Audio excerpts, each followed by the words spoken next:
This is Alligation lecture video 6, and I am picking back up with these post-test questions, starting with number 5 on page 548.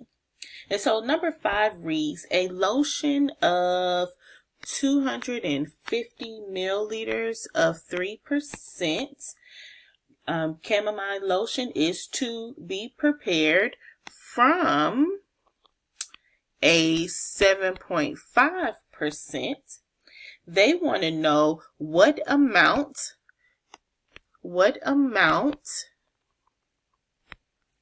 of the 7.5% is needed for the preparation.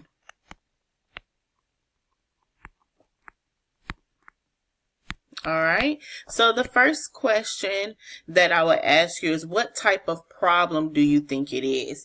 Well, it says that in stock, we have 250 milliliters. The order is asking for 250 milliliters of a 3% that is prepared from a 7.5%. So in detail, you see two concentrations, which are both expressed as percentages. So whenever you have two concentrations, it is considered a dilution problem. Someone may say, well, Ms. K, I see that there's 3 concentrations written, but if you read the problem, that 7.5% repeats itself more than one time. All right. It's still the same 7.5%. So this is a dilution problem. All right. The next question we ask ourselves is, what is it that we're looking for? If it's a dilution problem, are we looking for the C1, the C2, the Q1, or the Q2? Well, it's asking what amount of the 7.5% is needed. All right. Well, that 7.5% is higher than the 3%. So if you're looking for the amount needed for the 7.5% and the 7.5% is your C1, that means you are looking in detail for the amount of that 7.5%, and that amount would be your what? Your Q1. So I am looking for Q1. Well, I can figure that out in detail as well. My C1 is 7.5%. My Q1 is X because I don't know what that is. My C2, you guys know, is 5%. Is it 5% or 3%? 3%, I'm sorry. Based off of the problem, it's 3%. All right. And my Q2, what's that? What did I prepare? 250 milliliters. All right. So now all we have to do is plug and chug into our formula. Our formula is C1 times Q1 equals C2 times Q2. My C1 is 7.5. Q1 is X. C2 is 3 times 250. So that's 7.5X. 250 times 3 is what? 750. Divide 7.5 on both sides. Always make sure that my math is correct, you guys. And that will be 100 milliliters. So my answer is I will need 100 milliliters of the 7.5% of the calamine lotion in order to make a 250 milliliters of the 3%. So I've answered the first question, which is A. But B, they want to know how much solvent would be necessary. Well, they want to know out of the 250 milliliters, out of this 250 milliliters, how much of that is base, whether it's water, distilled water, sterile water, normal saline. So in order to solve that, the formula that you guys need to remember is that Q2 minus Q1 equals your solvent. Well, your Q2 is 250 milliliters. Your Q1 is what you calculated in the first question, which is 100 milliliters. Subtract the two together, and 150 milliliters of the total 250 is of solvent. All right. So that is how you solve number 5. The next problem that I want us to look at, let's look at number 7. All right. Number 7 says that we are preparing 250 milliliters of a 1 to 500 solution. The first question they want to know is, what is the percent? All right, they want to know, what is the percent?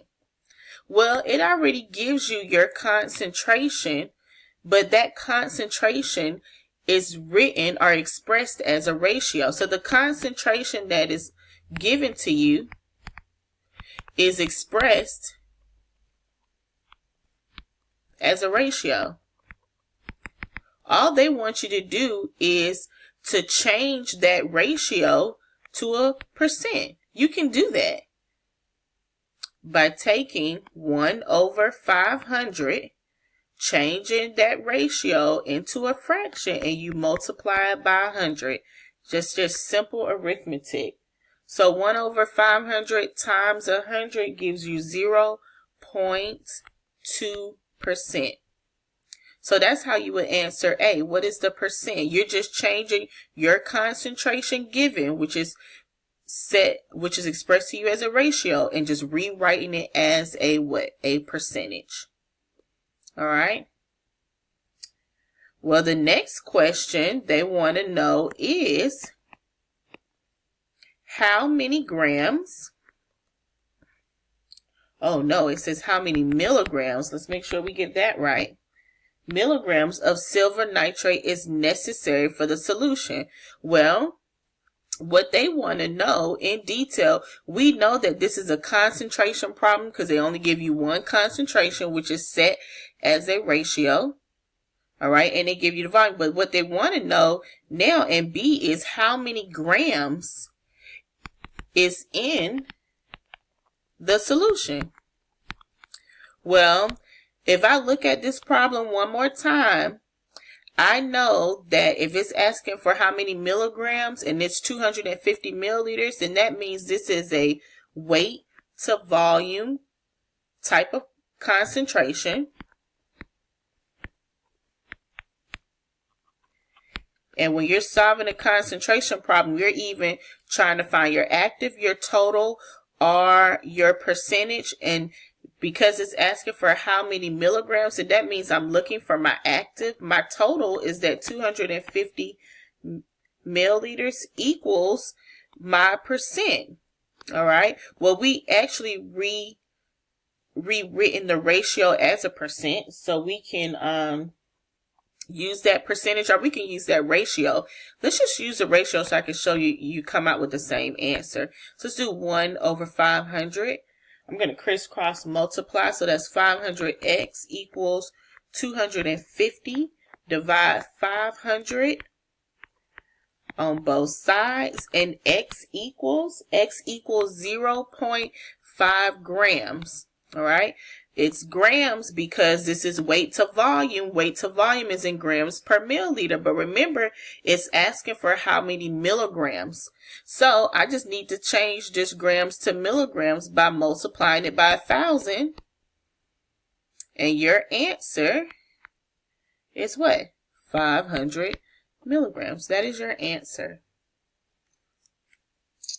All right, you guys. So I've done a couple of these problems within the post-test, starting on page, I believe was 547. I've went on to 548. And this is basically what I want you guys to do for the rest of these problems. Continue to practice these problems.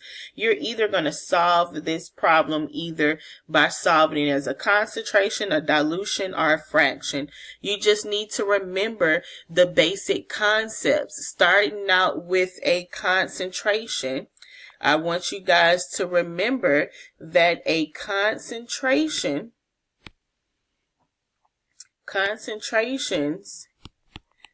can be expressed three different ways. It can be expressed as a ratio, a fraction, or a percentage. All right? There are three types of concentration. It's either weight to weight, which always starts off in grams per grams. It's either weight to volume, which is expressed as grams per milliliter, or it's volume to volume, which is expressed as milliliter per milliliter. When solving concentration problems, you're either going to solve for the active, where you have to take X over your total and multiply it by 100, or you're going to solve for your total, which you're going to take your active over your X and multiply it by, I'm sorry, not 100, but by your percentage. Or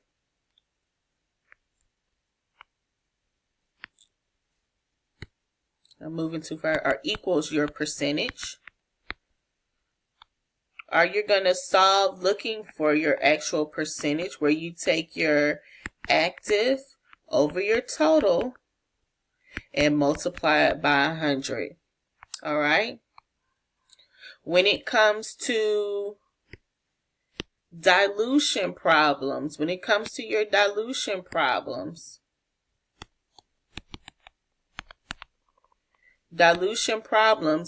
know that you have a dilution problem in front of you if you have two concentrations.